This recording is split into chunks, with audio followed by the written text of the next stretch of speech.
Hello everyone, welcome back. आज हम लोग बात करेंगे कंसंट्रेशन ऑफ सॉल्यूशन के बारे में। बेसिकली हम लोग क्लास 12th का सेकंड चैप्टर सॉल्यूशंस पढ़ रहे हैं। एक वीडियो हमने पहले इस पे बनाया था जिसमें हमने सॉल्यूशन का इंट्रोडक्शन पढ़ा, सॉल्यूशन की टाइप्स पढ़ी, aqueous solution, non aqueous solution, solute, solvent, ये सब पढ़ा। आज हम बात करेंगे कंसंट्रेशन ऑफ सॉल्यूशन और देखेंगे कौन कौन से डिफरेंट मेथड्स हैं जिनसे आप कंसंट्रेशन निकाल सकते हैं। ठीक है, इनमें एक मेथड है स्ट्रेंथ ऑफ सॉल्यूशन। चलिए वन बाय वन स्टार्ट करते हैं। ये आज के हमारे टॉपिक्स हैं। पहले हम कंसंट्रेशन ऑफ सॉल्यूशन के बारे में बात करेंगे, फिर मेथड्स ऑफ एक्सप्रेसिंग कंसंट्रेशन, फिर कुछ परसेंटेज मेथड देखेंगे, फिर उसके बाद हम लोग स्ट्रेंथ के बारे में बात करेंगे। ओके, तो पहले कंसंट्रेशन को डिफाइन कर लेते हैं। कंसंट्रेशन क्या है? बेसिकली कंसंट्रेशन का मतलब है कि गिवन क्वांटिटी ऑफ सॉल्यूशन या सॉल्यूट में कितना क्वांटिटी आपका सॉल्यूट का प्रेजेंट है। आपको पता है सॉल्यूशन कैसे बनता है? जब हम सॉल्वेंट में सॉल्यूट को डिज़ोल्व करते हैं। ठीक है, जब सॉल्वेंट में आप सॉल्यूट को डिज़ोल्व करते हैं तो सॉल्यूशन बन जाता है। तो गिवन अमाउंट ऑफ सॉल्वेंट में कितना सॉल्यूट प्रेजेंट है या गिवन अमाउंट ऑफ सॉल्यूशन में कितना सॉल्यूट प्रेजेंट है, उसको आप लोग बोलते हैं कॉन्सेंट्रेशन। ठीक है, हमारे पास डिफरेंट मेथड्स हैं। कुछ मेथड्स में हम लोग देखते हैं गिवन अमाउंट ऑफ सॉल्वेंट में कितना सॉल्यूट है, और कुछ मेथड्स में हम देखते हैं गिवन अमाउंट ऑफ सॉल्यूशन में कितना सॉल्यूट है। इसलिए डेफिनेशन में हमने और लिखा है। ठीक है, सॉल्यूशन में भी देख सकते हैं, सॉल्वेंट में भी देख सकते हैं, डिपेंड करेगा आप कौन सा मेथड स्टडी कर रहे हो। तो हमारे पास कुछ परसेंटेज मेथड्स हैं। बेसिकली 3 टाइप के परसेंटेज मेथड्स हैं। इसमें फर्स्ट टाइप है मास परसेंट। इसको W/W भी लिखते हैं। W/W क्यों लिखते हैं? क्योंकि न्यूमरेटर में भी W है और डिनोमिनेटर में भी W है। W का मतलब वेट, और आपको पता है केमिस्ट्री में मास और वेट इंटरचेंजेबली यूज़ हो जाता है, बट फिज़िक्स में मास और वेट का वेट में काफ़ी डिफरेंस है। आपको पता ही है, मास क्वांटिटी ऑफ मैटर है और वेट एक बेसिकली फोर्स है। ठीक है, with which a substance is attracted towards the gravity. लेकिन यहाँ पे केमिस्ट्री में हम लोग इंटरचेंजेबली यूज़ कर लेते हैं, तो यहाँ पे वेट का मतलब मास ही है। ठीक है, तो न्यूमरेटर में भी मास है, डिनोमिनेटर में भी मास है, इसलिए इसको W/W मेथड बोलते हैं। ओके, अब इसकी डेफिनेशन क्या, पहले आप फॉर्मूला देख लें। मास परसेंट ऑफ ए कंपाउंड अगर आपको निकालना है, बेसिकली आपको पता है, कंपाउंड वर्ड बोल दिया मैंने, कंपोनेंट है यहाँ पर। बेसिकली आपको पता है कि सॉल्यूट और सॉल्वेंट दो ही कंपोनेंट हैं हमारे पास सॉल्यूशन में, क्योंकि हम लोग बाइनरी सॉल्यूशन डिस्कस कर रहे हैं। तो मास परसेंट अगर आपने किसी कंपोनेंट का निकालना है तो क्या करेंगे, mass of that component divided by mass of solution into 100। ठीक है, कोई भी जो सब्सटेंस है मतलब मान लो शुगर और वाटर, इन दोनों से मिलाकर आपने सॉल्यूशन बनाया। मैं आपसे बोलता हूँ बताओ मास परसेंट ऑफ शुगर, तो आप न्यूमरेटर में लिखेंगे मास ऑफ शुगर, डिनोमिनेटर में लिखेंगे मास ऑफ सॉल्यूशन, मल्टीप्लाई करेंगे 100 से। और अगर आपसे बोला जाता है कि मास परसेंट निकालो सॉल्वेंट का यानी वाटर का, तो न्यूमरेटर में मास ऑफ वाटर, डिनोमिनेटर में मास ऑफ सॉल्यूशन इनटू 100। मतलब दोनों कंपोनेंट्स का आप मास परसेंट अलग अलग निकाल सकते हैं। और एक और इम्पॉर्टेंट बात है, परसेंट का टोटल हमेशा 100 होता है। लेट अस सपोज सोल्यूट का मास परसेंट 40 आ रहा है, तो अंडरस्टूड है कि सॉल्वेंट का मास परसेंट 60 होगा, क्योंकि टोटल क्या होना चाहिए, 100। ठीक है, अब इसको डिफाइन कैसे करते हैं? It is defined as number of parts by mass of one component present in 100 parts by mass of solution. ठीक है, number of parts by mass of one component, number of parts by mass of one component present in 100 parts by mass of solution. तो ये आ गया मास of one component, ये आ गया मास of solution, और इसको जब 100 से मल्टीप्लाई कर दिया, इसका मीनिंग क्या बन जाता है? इसका मीनिंग है कि अगर आपका सॉल्यूशन 100 पार्ट है, ठीक है, जो भी आंसर आएगा, लेट अस सपोज आपका सॉल्यूशन 100 पार्ट है, जो भी आपका आंसर आएगा इतना पार्ट आपका वो कंपोनेंट है। देखो जैसे जैसे मान लो किसी बच्चे के 100% मार्क्स हैं, इसका मतलब अगर टोटल मार्क्स 100 हैं तो उस बच्चे के कितने मार्क्स हैं, 80। तो इसका रिज़ल्ट जो भी आएगा वो क्या है कि अगर टोटल मार्क्स सॉल्यूशन का 100 है, ठीक है, मान लो रिजल्ट आया 40% आपका सोल्यूट प्रेजेंट है। ठीक है, तो इसका क्या मतलब है, जैसे यहाँ एग्जाम्पल भी दिया हो, यहाँ पे 10% वाला एग्जाम्पल दिया, चलो यही देख लेते हैं कि 10% NaOH प्रेजेंट है। तो 10% NaOH का क्या मतलब है कि अगर सॉल्यूशन 100 ग्राम है, उसमें NaOH का मास कितना होगा, 10 ग्राम। ठीक है, 10% NaOH का क्या मतलब है कि सॉल्यूशन अगर 100 ग्राम है, उसमें NaOH का मास कितना होगा, 10 ग्राम। यही डेफिनेशन है, number of parts by mass of one component present in 100 parts by mass of solution. Solution को आपने 100 मान लेना है, क्योंकि आप 100 से मल्टीप्लाई कर रहे हो, और इस मेथड का नाम परसेंटेज है। परसेंटेज हमेशा आउट ऑफ 100 होती है। आउट ऑफ 100 का मतलब कि सॉल्यूशन 100 है। ठीक है। सिमिलरली वॉल्यूम परसेंट है, बिल्कुल सेम है, बस मास की जगह वॉल्यूम आ जाएगा। इसको V अपॉन V बोल रहे हैं। न्यूमरेटर में भी वॉल्यूम, डिनोमिनेटर में भी volume. Number of parts by volume of one component present in 100 parts by volume of solution. मतलब फॉर्मूला देख लेते हैं, volume of one component upon volume of solution into 100। पहली बात, ये मेथड भी सॉल्यूट और सॉल्वेंट दोनों के लिए निकाल सकते हो, और दोनों का वॉल्यूम परसेंट 100 आएगा। ठीक है, अंडरस्टूड है कि अगर सॉल्यूट का वॉल्यूम परसेंट 40 है तो अंडरस्टूड है सॉल्वेंट का कितना होगा, 60 होगा। ठीक है, डेफिनेशन सेम वैसी ही है। Number of parts by volume of one component present in 100 parts by volume of solution, बस यहाँ पे वॉल्यूम आ गया है।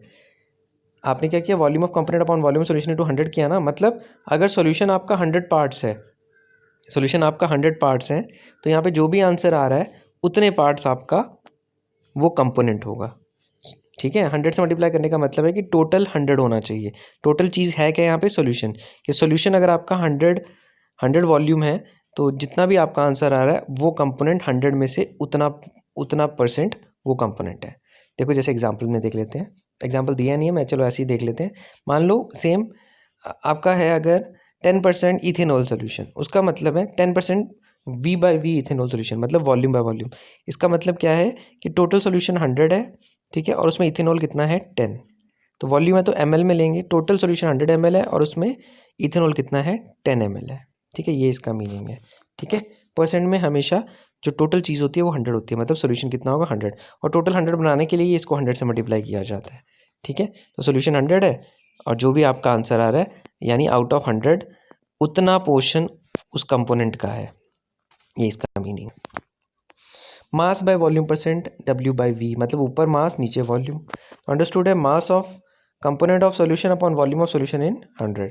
तो यहाँ पर number of parts by mass होगा important, present in 100 parts by volume होगा सॉल्यूशन का, यानी सॉल्यूशन का वॉल्यूम लेना है आपने और उसके 100 पार्ट तो लेने ही हैं, और जो आपका कंपोनेंट है, कंपोनेंट का आपने क्या लेना है, मास लेना है बस।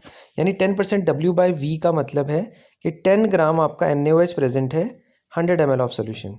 वॉल्यूम 100 ml होना चाहिए ना, वॉल्यूम ml में होगा क्योंकि बेसिकली सोल्यूशन नीचे आता है और सोल्यूशन का V लेना है, वॉल्यूम लेना है, तो सोल्यूशन 100 ml होगा, 100 तो लेना ही होता है, परसेंट मेथड है, और 10% का क्या मतलब है कि 10 ग्राम आपका NaOH होगा। तो ये चीज़ क्लियर होनी चाहिए।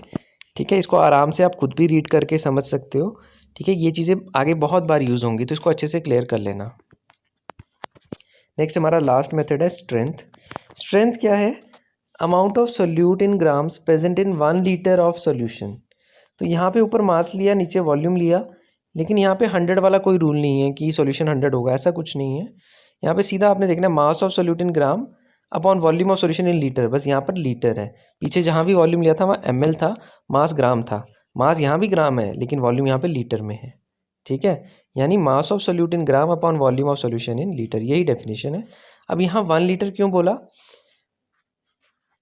क्या है, strength of solution is defined as amount of solute in grams present in 1 litre of solution.